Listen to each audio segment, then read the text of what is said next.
नमस्कार दोस्तों, आज हम आपको एकादशी पे सुनी जाने वाली लड्डू गोपाल जी की कहानी सुनाने जा रहे हैं, जिसे सुनने से सुख सौभाग्य में वृद्धि होती है। कहानी शुरू करते हैं। एक समय की बात है, एक नगर में कुंभन दास व उनका बेटा रघुनंदन दास भगवान कृष्ण के बहुत बड़े भक्त थे और वे नियमित रूप से गोपीनाथ विग्रह की पूजा करते थे, जो उन्हें अपनी वंश परंपरा से परागत हुआ था। एक दिन काम के सिलसिले से कुंभन दास बाहर गए। उन्होंने अपने 5 साल के बेटे से कहा कि वह उनके स्थान पर भगवान को भोग लगा दें और साथ में भोग लगाने की विधि भी बता दी। रघुनंदन दास ने पहले कभी भोग नहीं लगाया था, परंतु पिता के आदेश पर वह तैयार हो गए। रघुनंदन दास ने माता से भोग की थाली ली और भगवान के सामने रख दी। साथ ही प्रार्थना की कि भोग स्वीकार कर ले, लेकिन काफी देर होने के बाद भी भगवान ने भोग नहीं लगाया। थोड़ी देर बाद वह प्रार्थना करके चले गए और खेलने लगे। खेल खत्म होने के बाद उन्हें याद आया तो वह मंदिर में आकर देखते हैं कि भगवान की थाली में भोग वैसे का वैसे ही पड़ा है।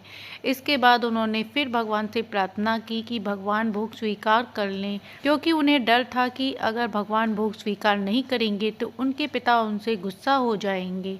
इस कारण वह भगवान से प्रार्थना करने लगे। वह इतने भोले थे कि भगवान भी उनसे प्रसन्न हो गए।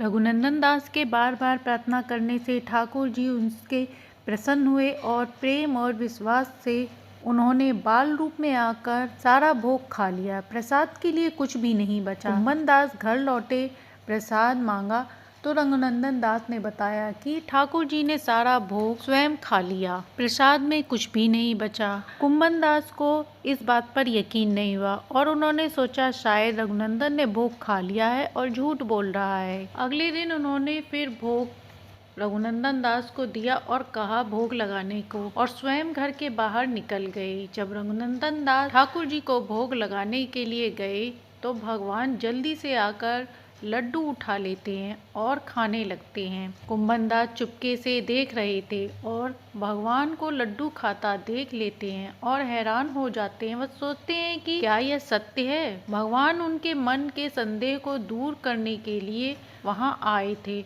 और फिर भगवान विग्रह रूप में प्रवेश कर जाती हैं और उनके हाथ का लड्डू आधा ही रह जाता है। कुंभन दास का विश्वास डगमगा जाता है। वह सोच रहे थे कि उन्होंने वर्षों से ठाकुर जी की नित्य नियम से पूजा सेवा की, पर आज तक उन्हें कभी दर्शन नहीं दिए और आज इस नन्हे बालक को दर्शन दे दिए। ठाकुर जी ऐसे ही हैं, कब किस पे प्रसन्न हो जाएं। तो ये थी रघुनंदन दास की भक्ति और भोलापन, जिससे ठाकुर जी अत्यंत प्रसन्न हुए और उसे बाल रूप में दर्शन दिए। तो ये थी ठाकुर जी की कहानी, जिसे सुनने से सुख सौभाग्य में वृद्धि होती है। कहानी अच्छी लगी हो तो लाइक एंड सब्सक्राइब करें।